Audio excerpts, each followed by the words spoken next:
pour commencer, on voulait aussi rappeler et reconnaître qu'on est actuellement sur un territoire non cédé aux peuples autochtones. On aurait pu aussi ajouter une autre minute de silence pour les corps des enfants qui ont été retrouvés au Canada, symbole de notre société colonialiste actuellement cette semaine. Donc, à Montréal, le nom traditionnel de Montréal, c'est Tiohtià:ke.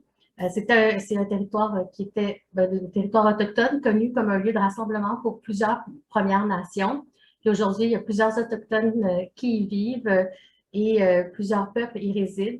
Donc, on trouve important de reconnaître que nous sommes sur des territoires non cédés et qu'il reste encore énormément de travail à faire pour réparer les dégâts du colonialisme.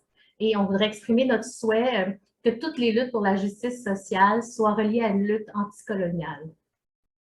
Donc, pour commencer, moi, je m'appelle Véronique Martineau. Je suis coordonnatrice à la table des groupes de femmes de Montréal. On aimerait souhaiter la bienvenue à l'ensemble des participantes à ce 5e webinaire sur 6 sur le thème « Féministes pour le droit à la ville ». À moins d'1 an des élections municipales, nos webinaires espèrent explorer différents lieux de l'île de Montréal pour arriver à l'adoption d'une vision commune féministe intersectionnelle de ce que serait Montréal, un Montréal inclusif, féministe, qui nous ressemble. On voudrait aussi remercier le ministère des Femmes et de l'Égalité des genres qui permet, dans le fond, qui nous soutient financièrement pour organiser ces webinaires-là. Donc, juste en commençant, qu'est-ce que ça voudrait dire une perspective féministe intersectionnelle pour le droit à la ville? Parce que c'est des grands mots, là, mais concrètement, qu'est-ce que ça veut dire? Mais ça veut dire le droit à la ville, que tout le monde à Montréal puisse circuler en toute sécurité, que tout le monde puisse profiter des parcs, des places publiques, du transport en commun, des rues, des pistes cyclables. Donc, ça signifie aussi que toutes les personnes puissent s'impliquer pour changer concrètement ces espaces-là et ces services-là, puis en créer de nouveaux afin que la ville soit le reflet des besoins et des réalités de l'ensemble des personnes qui vivent sur le territoire de Montréal. Avoir une perspective féministe intersectionnelle, c'est aussi reconnaître l'interaction des différents systèmes d'oppression basés sur le sexe, le genre, la classe, le handicap, l'âge, l'origine ethnique ou l'orientation sexuelle. J'en nomme certains qui peuvent freiner la mobilité puis l'utilisation des espaces publics à Montréal. Ces facteurs-là aussi peuvent amener des obstacles et pour la possibilité de s'impliquer puis de profiter pleinement des espaces à Montréal. Aujourd'hui, on veut réfléchir à l'avenir de la mobilité à Montréal et des espaces publics. D'ailleurs, on est en train de revenir un peu doucement à la normale et on entend parler de plusieurs projets dont, entre autres, le réseau express métropolitain, le REM et le prolongement de la ligne bleue. En tant que table de groupe de femmes, notre préoccupation, c'est dans ces différents projets-là, vraiment de s'assurer de réfléchir aux impacts de tous ces projets-là sur l'ensemble des personnes qui vivent à Montréal. On va commencer le webinaire avec un panel d'environ 1 heure qui va donner la parole à 3 organisations inspirantes puis qui va intégrer à leur façon des perspectives féministes intersectionnelles, puis aussi comment ils font des actions concrètes sur la mobilité dans les espaces publics. Vous remarquerez qu'il y avait 4 panélistes au départ, mais on a, entre autres, c'est Jessica Quijano, du Foyer des femmes autochtones de Montréal, qui a dû annuler sa présence en raison de la grève des professionnels dans les écoles aujourd'hui. Elle est mère de 2 enfants, donc ça devenait un peu difficile de concilier les deux. Puis d'ailleurs, on a une autre intervenante qui nous a aussi avisé que ses enfants sont à la maison durant le panel, donc c'est possible qu'elle soit interrompue. On profite de ça pour se rappeler et démontrer l'importance du travailleur, l'importance du travail de l'ensemble des employés dans les services publics, puis partiellement en éducation, pour permettre plus d'égalité entre les hommes et les femmes. Et on aimerait offrir notre soutien aux travailleuses aujourd'hui en grève dans les écoles. Après la présentation d'à peu près 1 heure des panélistes, on va vraiment avoir un moment pour essayer ensemble de dégager des perspectives d'action puis de revendication qu'on pourrait porter en tant que féministe. Donc, avant d'entendre les panélistes, je vais vous présenter la première panéliste qu'on va entendre, qui va, dans le fond, il va y avoir 2 questions posées aux panélistes. L'an premier, on va entendre les panélistes sur c'est quoi les enjeux qu'elles voient en lien avec la sécurité, la mobilité les espaces publics à Montréal. Et, la deuxième question, dans le fond, je vous fais un petit scoop après, on va les entendre sur les perspectives d'action et ce qu'elles font dans leurs organismes pour, dans le fond, nous inspirer puis connaître des alternatives. Donc, la première intervenante qui va parler, c'est Selma. Là, j'espère que je prononce bien ton nom, tu pourras me le dire, Quidri. Elle va pouvoir me corriger tantôt si je n'ai pas bien dit son nom.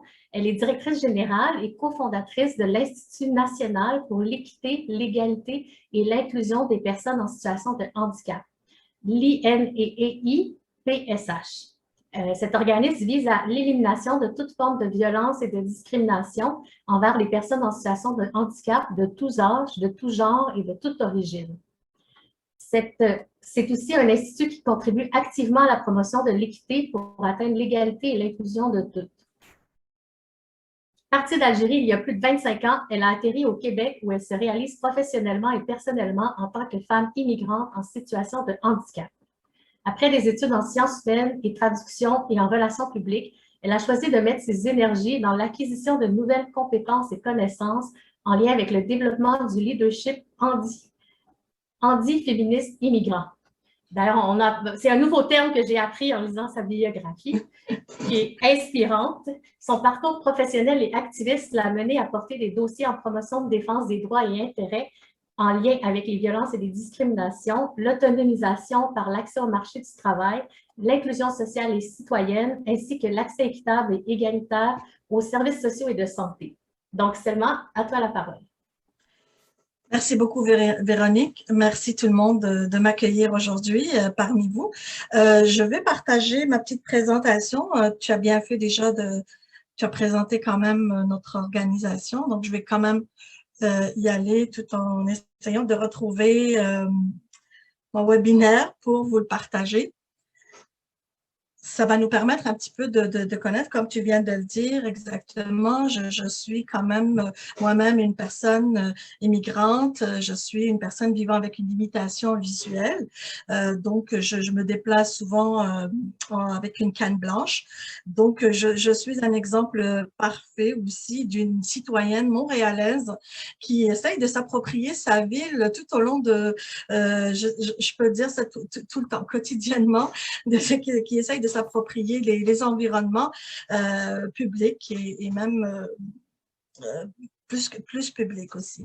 Donc, qui sommes-nous? Tu viens de le dire aussi, l'Institut national pour l'équité, l'égalité et l'inclusion des personnes en situation de handicap, un organisme provincial qui a été quand même mis sur pied depuis 2018, qui adhère aussi à la définition du handicap telle que définie par la Convention internationale pour de l'ONU aussi pour les droits des personnes handicapées et qui est en parfaite adéquation avec le modèle de développement humain pour le processus de production du handicap. Je vais simplifier pas mal pour expliquer qu'est-ce que c'est que cette définition. Notre mission, tu l'as bien précisé, nous sommes là, nous travaillons avec des programmes et des services aussi offerts à la population en général, population de personnes en situation de handicap, mais à toutes les alliances qu'on peut développer, les collaborations aussi, pour vraiment travailler à l'élimination de toute forme de violence, quelle qu'elle soit, de toute forme de discrimination aussi, mais aussi de promouvoir l'équité en droit aussi pour atteindre l'égalité de fait et l'inclusion des personnes en situation de handicap, issues quel que soit leur âge, plutôt leur genre et leur origine ethnoculturelle.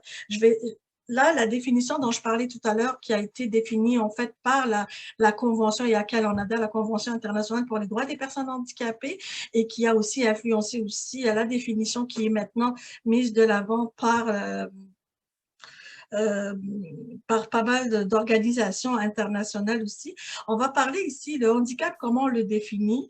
En fait, on parle de déficience, on parle de capacités différentes ou incapacités et ou maladie déficience parce que c'est en lien avec tout ce qui est modèle de médical aussi. L'OMS n'en sort pas, l'Organisation mondiale de la santé va le définir de cette façon. Nous, ici au Québec, on définit beaucoup limitation. On parle de limitation aussi. On parle de déficience aussi. Ça veut dire que ces particularités qui appartiennent à la personne, comme je me prends comme exemple, moi qui vis avec une limitation visuelle, donc j'ai une cécité de l'œil gauche, un champ de vision très réduit, je suis considérée comme légalement aveugle, plus ce qui rajoute à ça, ça m'appartient personnellement, mais si on rajoute l'environnement qui m'entoure et on ajoute aussi des attitudes d'exclusion ou des attitudes assez questionnable aussi. L'environnement, quand on parle, ça peut être aussi l'environnement architectural, comme ça peut être aussi beaucoup les attitudes des personnes avec qui j'interagis aussi. Ça crée aussi mon handicap. Ça limite beaucoup plus ma participation. Ça limite aussi mon inclusion et ma sécurité aussi. Donc, ça simplifie beaucoup la définition qui est prise par sur laquelle on travaille le plus. C'est-à-dire que cette définition, nous, on la rajoute aussi à notre approche qu'on utilise dans notre travail, qui est inscrite aussi dans un cadre d'analyse intersectionnelle, ADS, quand même analyse différenciée des sexes, mais le plus aussi, ou ce qu'on appelle au niveau fédéral l'analyse comparative des sexes on ajoute à ça notre approche qui est dans le concept du modèle de développement humain pour le processus de production du handicap. Ça veut dire qu'on vient chercher vraiment la perspective du handicap qui est très importante dans notre travail. Et ça, c'est un modèle qui a été développé par notre partenaire qui est le Réseau international pour le processus de production du handicap. C'est un développement qui se fait ici au Québec et qui a une présence internationale et qui a influencé beaucoup la définition au niveau de l'ONU et même au niveau de l'OMS. Donc, c'est cette combinaison avec laquelle on travaille. Ça nous permet aussi de considérer aussi, de travailler en considérant les incapacités ou les capacités différentes et multiples aussi, pour pouvoir soutenir les personnes, pour pouvoir aussi répondre à leurs besoins. Donc, des notions importantes pour nous, c'est très important. Seulement, juste te dire que si tu peux essayer de parler un petit peu moins vite, parce que les personnes qui font la transcription en dessous, j'ai reçu un message de peut-être essayer que les intervenantes parlent un peu moins vite pour les traductrices aussi. Puis, juste te dire, il va te rester 2 minutes. Oh mon Dieu, c'est pas mal court. Écoutez, donc moi, je voudrais peut-être préciser que je vais passer pour le capacitisme, on y reviendra plus tard, là, mais c'est aussi, nous allons parler aujourd'hui de l'accessibilité universelle qui est un des défis, en fait, qui est un concept, mais qui permet aussi l'accessibilité, en fait, l'appropriation de notre environnement social et architectural, l'environnement de la ville, et que le travail que l'on fait et qui a déjà été fait, je voulais juste préciser que c'est un travail qui ne date pas d'aujourd'hui, c'est un appel qui a été fait depuis des années et c'est quelque chose sur lequel on va en parler tout à l'heure. Moi, je voulais juste préciser que l'accessibilité universelle, on y reviendra, et la mobilité, c'est une lutte qui date, comme je viens de le dire, depuis des années. Et l'une de celles qui a porté cette lutte-là, c'est Maria Barillet, qui a été elle-même arrêtée en 1988 parce qu'elle réclamait vraiment l'accessibilité, par exemple, au transport en commun. Et aussi, et ici, vous le voyez, on va y revenir, j'aimerais vraiment en parler, comment le travail a été fait depuis des années pour pouvoir arriver aujourd'hui et à se dire, est-ce qu'on a avancé ou pas? Je peux vous dire tout de suite qu'il y a des enjeux énormes qui sont toujours liés au logement, à la sécurité des femmes, à l'accès au transport, à l'accès aussi au marché du travail aussi pour les femmes en situation de handicap dans leur ville même. Et ici, on parle de la ville de Montréal. Ici, vous voyez une photo que j'avais mise aussi. C'est une initiative qui a été portée par Femmes et Villes Internationales avec Action des femmes handicapées Montréal et Conscience urbaine, où des femmes ont travaillé pour des marches exploratoires pour se réapproprier leur ville, pour vraiment se déplacer en sécurité, identifier vraiment avec des marches exploratoires, identifier les obstacles que peuvent vivre les femmes en situation de handicap. Et ça a été quand même un événement assez important où on a appelé à voir que pour l'accessibilité universelle, des femmes handicapées ouvrent la voie. Je vous inviterai aussi à aller voir tout ce travail qui a été fait, mais aussi de revenir aussi un peu plus tard peut-être des enjeux qui sont les nôtres en tant que femmes en situation de handicap dans notre ville, ce que l'on vit réellement et ce qu'on entend par la ville réciproque et par la ville sécuritaire. Je pense que j'y reviendrai tout à l'heure. Donc, voilà. Merci Selma. Puis aussi, c'est ça, vous pourrez revenir dans l'échange et tout. Donc, la deuxième personne qu'on va entendre, c'est Catherine Traverse au Traver de Concertation Montréal. C'est une organisation qui a pour mission de développer la région de Montréal par la concertation. Pour ce faire, elle regroupe les leaders socio-économiques et les élus municipaux de l'île de Montréal afin d'initier et de soutenir des initiatives régionales innovantes et structurantes. Catherine s'est jointe à l'équipe de Concertation Montréal vers la fin de 2018 à titre d'agente de développement, participation égalitaire des femmes pour participer au projet Montréal. Le projet visait à rendre la participation publique plus inclusive de la diversité des femmes dans la vie démocratique sur l'île de Montréal. En plus de son travail à Concertation Montréal, elle travaille comme consultante sur les enjeux de sécurité des femmes dans les espaces publics, de mobilité et de participation pour diverses organisations, dont les Nations unies. Donc, Catherine, si tu veux nous parler des enjeux selon les perspectives que tu as observées. Merci beaucoup, Véronique. Merci vraiment pour l'invitation d'être ici avec vous aujourd'hui. C'est vraiment un plaisir aussi de retrouver certaines anciennes collègues, coéquipiers, coalliés aussi dans ce travail-là. Donc, merci d'avoir créé cet espace pour nous. Donc, c'est ça, moi, je vais parler un peu sous un autre angle. Donc, comme vous avez dit, Véronique, moi, j'ai travaillé sur le projet MTL de Concertation Montréal, qui était mené de concert avec Relais Femmes, donc une organisation féministe, et aussi avec la Coalition montréalaise des tables de quartier, avec un financement de Femmes Égalité des genres Canada. Donc, c'est un projet de recherche-action. Donc, la façon que j'aimerais l'aborder, en fait, c'est en amenant justement cette perspective de participation des femmes et de la diversité des femmes aussi dans le développement justement de nos espaces publics et de tout ce qui est les questions de mobilité. Donc, c'est vraiment un peu ironique, si on veut aussi, parce que au début, comme tout bon projet de recherche-action, on a fait un état des lieux.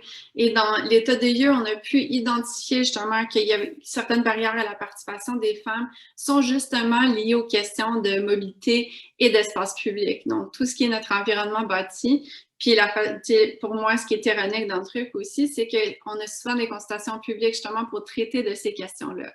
Et donc, si on considère, par exemple, les questions d'accessibilité des lieux, bien, il y a tout ce qui est aussi pas juste se rendre à un lieu, mais vraiment rentrer dans un lieu où est-ce que se tient une consultation publique ou une séance du conseil, par exemple. Donc là, on peut penser, par exemple, même à l'aménagement d'une salle aussi, qui n'est pas adapté pour permettre une circulation et tout. Manque de traduction, par exemple, de documents non vulgarisés et tout, qui représentent vraiment des barrières à la participation des femmes. Il y a aussi la question de vraiment bien trouver des lieux qui permettent justement à toute femme d'aller pour s'exprimer. Donc, parfois, surtout si on considère, tu sais, à Montréal, il y a certains arrondissements qui sont vraiment très, très grands aussi. Et on voit que toutes les consultations publiques, tous les séances du conseil, donc toutes les activités en termes de la vie démocratique se tiennent surtout dans un espace en particulier ou dans une partie de l'arrondissement, donc qui ne permet pas à d'autres femmes qui sont peut-être un peu plus loin ou où est-ce que les services de transport en commun est peut-être moins adapté aussi, de s'y rendre pour pouvoir s'exprimer justement sur la ville qu'elles veulent. Donc, toutes ces questions-là qui sont quand même assez parfois évidentes aussi, mais qui sont vraiment faciles de prendre pour acquis. Puis là, ces endroits de consultation aussi et de participation publique, c'est là où il y a une certaine prise de décision aussi pour le futur de la ville, de l'ensemble de la ville, de nos arrondissements, de nos rues, de nos espaces publics, de notre service de transport collectif, actif, etc., se tiennent. Et donc, si des femmes ne peuvent même pas aller pour s'exprimer, c'est bien sûr aussi, je suis la personne qui a un enfant chez moi aussi, donc désolée, il rentre à la maison. Donc c'est ça, on est en pleine conciliation. Donc c'est ça, justement, si les femmes ne peuvent pas se rendre, parfois c'est des lieux aussi où est-ce que l'offre de services de transport collectif passe rarement. Donc ça devient vraiment des barrières qui empêchent ces femmes-là de justement s'exprimer, d'amener leur point de vue. Et comme Selma a déjà bien dit aussi, tu sais, avec cette approche intersectionnelle, mais on sait qu'à titre de femme, on a toutes beaucoup de chapeaux différents qu'on met et qui s'entrecroisent et tout. Et donc, nos perspectives, nos diverses voix et tout sont vraiment nécessaires pour s'assurer que la ville soit représentative et inclusive pour la diversité des femmes. Donc, l'autre élément aussi qui était souligné dans le cadre de notre état des lieux, c'est les éléments de sécurité. Donc, parfois, les femmes ne se sentaient pas à l'aise justement d'aller. Et les consultations publiques et les séances du conseil sont souvent le soir. Et pendant l'hiver, par exemple, il fait noir quand même assez tôt. Donc, c'est parfois dans les lieux qui sont peu habités. Donc, parfois, il y a comme une certaine présence de jour, mais le soir, c'est vraiment peu habité. Parfois, les autobus passent très rarement aussi. Donc, non seulement est-ce que l'offre de transport collectif est moins présent, mais en plus, le fait qu'il y ait des autobus qui passent rarement fait en sorte que les femmes doivent rester à l'extérieur pendant une longue période de temps pour attendre justement le prochain passage de l'autobus. Et donc, il y a tout ça qui peut empêcher une femme aussi de s'exprimer. Et le dernier élément en lien avec ça aussi, c'est justement, dans certains processus de participation publique aussi, on ne sait pas exactement quand on va pouvoir poser nos questions, quand on va pouvoir s'exprimer dans l'ordre du jour, par exemple. Et donc, on ne sait pas si on arrive peut-être à 18 h pour une consultation qui va commencer à 18 h 30, est-ce qu'on sort à 22 h, par exemple? Donc, pour les femmes qui dépendent du transport adapté, c'est extrêmement difficile de pouvoir prévoir justement leur déplacement au préalable. Et pour d'autres femmes aussi, c'est difficile d'organiser, par exemple, la garde des enfants ou de savoir si elles vont se sentir en sécurité quand elles quittent le soir. Et les passages d'autobus sont encore moins présents le plus tard que c'est. Donc, c'est tous des exemples justement de barrières à la participation des femmes qui sont vraiment directement liées à les questions d'urbanisme, d'espace public et de mobilité que nous, on a identifié dans le cadre du projet MTL aussi, donc qui empêche les femmes justement de s'exprimer dans le cadre de la participation publique à Montréal. Merci Catherine. Donc, le troisième organisme qui va prendre la parole, c'est le Centre d'éducation et d'action des femmes, le CEAF. Il y a deux personnes qui sont là aujourd'hui. Donc, c'est Lise Dugas puis Mélusine Dumerchat. Elles sont militantes au comité de lutte au harcèlement de rue du CEAF. Le CEAF, dans le fond, est un lieu d'implication et d'appartenance créé et géré par et pour les femmes du quartier Centre-Sud de Montréal depuis bientôt 50 ans. Elles sont engagées pour la défense des droits des femmes dans une optique d'égalité entre les sexes et entre les femmes elles-mêmes. En plus de lutter contre les violences et discriminations avec une approche féministe intersectionnelle, leur mission, c'est aussi, va se concrétiser par des services individuels, des activités d'éducation populaire et des actions collectives. Puis, il y a près de 10 ans, elles ont mis sur pied le comité pour la lutte au harcèlement de rue pour que toutes puissent prendre leur place et s'impliquer pleinement dans la société, ce qui nécessite de pouvoir occuper librement l'espace sans subir de violence partout et en tout temps.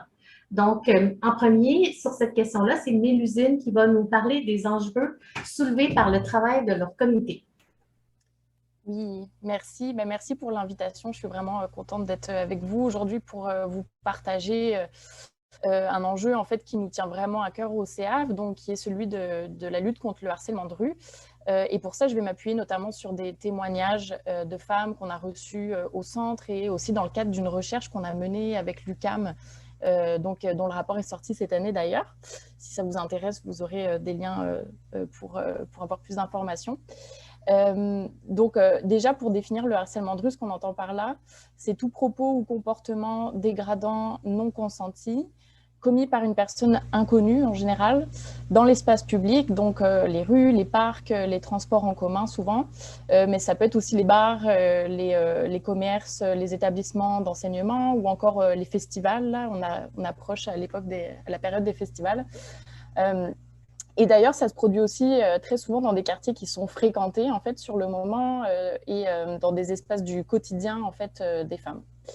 Le harcèlement de rue, ça se manifeste à travers différentes formes de violence. Donc, on a identifié quatre formes de violence principales. Les violences sexuelles, donc par exemple solliciter sexuellement, notamment des mineurs, avoir des propos fétichisants, exotisants, agresser sexuellement. Ça peut aussi prendre la forme de violence physique. Là, on parle par exemple d'agripper, de frapper, de jeter des objets à l'endroit des victimes. Et puis, les violences verbales sont vraiment très fréquentes. D'après les témoignages qu'on a reçus, C'est poser des questions, par exemple, sur l'expression de genre, sur l'origine, la religion, insulter, commenter de façon dénigrante, des remarques grossophobes, par exemple, ou encore menacer. Et puis, il y a aussi les violences psychologiques qui sont un peu plus subtiles, mais aussi fréquentes, comme fixer du regard, suivre, se moquer du handicap, de la sexualité d'une personne. Donc, ça fait un peu un résumé en fait, des témoignages qu'on a reçus. Et on voit bien qu'on est loin de la séduction maladroite ou des blagues de mauvais goût, comme on peut l'entendre très souvent dans les discours des détracteurs, de nos détracteurs. Et c'est probablement par hasard si c'est une violence qui est aussi particulièrement banalisée. En fait, c'est une violence qui touche principalement les femmes. Donc, les femmes sont vraiment les principales victimes du harcèlement de rue. Et d'ailleurs, elles sont généralement mineures, elles sont généralement très jeunes, en fait, parfois même enfants, lors de leur première expérience de harcèlement de rue. Ce qui fait que ça les conditionne, en fait, à vivre avec cette insécurité-là au quotidien. Et puis, donc, évidemment, de l'autre côté, les harceleurs sont majoritairement des hommes, des adolescents aussi, et là, de toute classe, origine, âge, etc. Donc, finalement, nous, on comprend le harcèlement de rue comme une des multiples facettes du sexisme, mais qui s'imbrique évidemment à d'autres rapports de pouvoir. Donc, ça veut dire que toutes les femmes sont susceptibles d'en subir, mais celles qui se trouvent à la croisée des oppressions, ils sont vraiment davantage exposées, notamment celles des minorités sexuelles et de genre, les femmes en situation de handicap, les femmes autochtones, racisées, portant le voile, les femmes des classes populaires qui se retrouvent en situation d'itinérance aussi, notamment. Donc, on parle de harcèlement de rue parce que ce sont des actes qui sont répétitifs pour les femmes, en fait, qui s'accumulent avec toutes les autres violences subies dans d'autres aspects de leur vie. Si chaque femme individuellement ne subit pas du harcèlement de rue au quotidien, tous les jours, des femmes y sont confrontées. Donc, c'est important pour nous d'insister sur le fait que c'est un phénomène social et qui frappe l'ensemble des femmes collectivement, en fait. D'où l'importance pour nous de lutter collectivement sur cet enjeu. Donc, ma collègue Lise vous parlera un peu plus de ce qu'on fait tout à l'heure. Et donc, pour résumer rapidement, encore une fois, pour souligner aussi l'importance des effets du harcèlement de rue, donc on a identifié plusieurs impacts, donc des impacts notamment psychologiques et émotionnels, donc ressentir de la peur, du stress, de la colère, de la honte, etc. C'est aussi un phénomène qui contribue à l'isolement des femmes, puisque ça pousse très souvent les femmes à éviter des interactions dans l'espace public avec des personnes inconnues et même du voisinage aussi. Et puis, ça pousse aussi à limiter ses sorties. On voit que beaucoup de femmes évitent de sortir seules la nuit ou alors vont utiliser des stratégies d'évitement de certains lieux. Et puis, elles vont aussi, ces stratégies d'évitement-là, elles vont aussi avoir des impacts sur le rapport au corps, sur comment on s'habille, comment on se déplace, comment on se tient, notre démarche, notre posture, etc. Et puis, ce qu'on a vu aussi, c'est que beaucoup de femmes utilisent des moyens de défense, des moyens du bord pour pouvoir se défendre éventuellement. Donc, ça peut être, par exemple, avoir toujours son téléphone dans les mains pour pouvoir filmer éventuellement le harceleur ou alerter les proches, ou alors même pour faire mine d'être occupé et de ne pas entendre le harceleur. Donc, finalement, c'est vraiment une charge mentale supplémentaire qui s'ajoute sur les épaules des femmes à chaque fois qu'elles sortent dans l'espace public. Donc, ce qu'on en conclut, c'est que très souvent, on dit de Montréal que c'est une ville sécuritaire, particulièrement sécuritaire, où il fait bon vivre. Et finalement, nous, d'après les témoignages qu'on reçoit, évidemment, on se rend compte que l'espace public n'est pas si accessible que ça, puisque les femmes y subissent très régulièrement en fait, sexisme, racisme, transmisogynie, hétérosexisme, capacitisme, grossophobie, etc. Donc, c'est vraiment une violence qui brime très clairement la mobilité des femmes. Voilà. Merci.